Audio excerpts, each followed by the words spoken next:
A string of product recalls has sparked concerns about food safety. Recent cases have involved plant-based milk substitutes, frozen waffles, smoked salmon, and included outbreaks of things like E. coli, Listeria, and salmonella. Lawrence Goodridge is the director of the Canadian Research Institute for Food Safety at the University of Guelph and joins us now. Thanks very much for being on the program today. Good afternoon. I want to start by asking if we're actually seeing more recalls or are we just reporting them better here? So I know there's a lot of thought that we might be seeing more foodborne recalls, certainly anecdotally based on what's been reported in the media lately. But I don't think that's the case. I think we have to understand several things. First of all, we're still emerging from the COVID-19 pandemic. And I think the COVID-19 pandemic led to various disruptions in the food industry as well as other industries that we're still trying to understand. With respect to Listeria, which has been in the news lately, a number of recalls both in Canada and the United States, as well as a number of outbreaks. I note that this year there's been 25 recalls so far. And that's 5 more than the average from 2020 to 2023, which was 20. But in 2019, the year before the pandemic, there were 44 recalls in Canada due to Listeria. Okay, so I don't...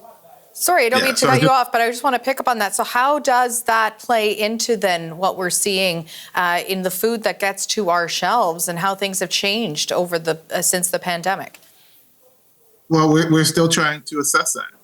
We know, for example, during the pandemic, there were major disruptions to food production because there were examples, for example, where companies that, large numbers of employees suddenly became ill with COVID-19 and couldn't report to work. That likely led to issues with food production, including food safety. I also think that we're seeing large numbers of people who left employment during the pandemic and have not returned to work in multiple industries. So that would include presumably the food industry as well.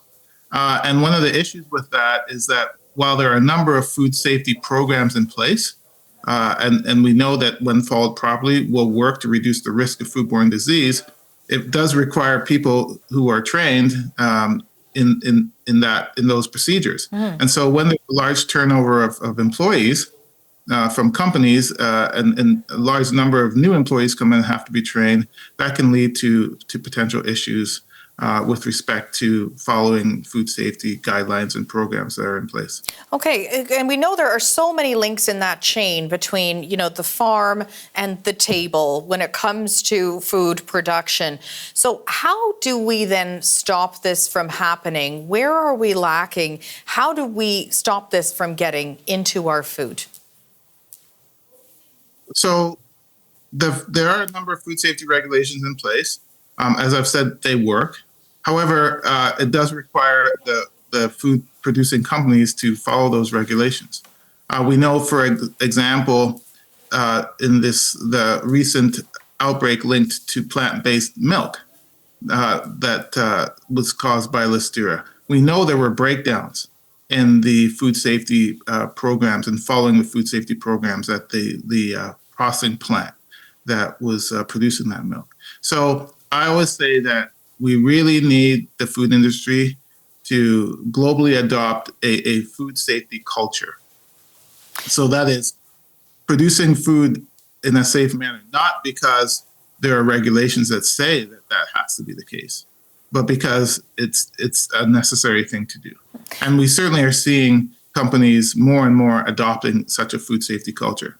However, as I said, because of potentially things like the very disruptive COVID-19 pandemic and turnover of employees and other disruptions, I think we are in a place right now where there may be some lapses in following those food safety regulations and programs. And if that happens, if those safeguards fail at the production level, What do you make of the current safeguards in terms of stopping that food then from getting onto the shelves? So that's one area that I think is an issue, not just in Canada but elsewhere. That is, we still are in this reactive mode where the food is on the shelves, and then we find out it's contaminated, either because of testing or because people become sick, and then we issue a recall. And the issue with that is many Canadians do not listen to news or media with respect to recalls, so they don't know. So if they purchase that product, it's in their home, they may not know about it. So while we can remove it off of the grocery shelves, there's still significant numbers of Canadians who may have the contaminated products.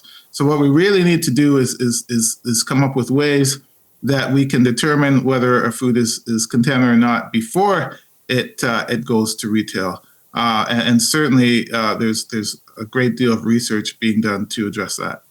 Very interesting topic of discussion, and one I know that we will likely see more of as we go forward. Thank you very much for discussing this with us. Thank you. That was Lawrence Goodridge, the director of the Canadian Research Institute for Food Safety at the University of Guelph.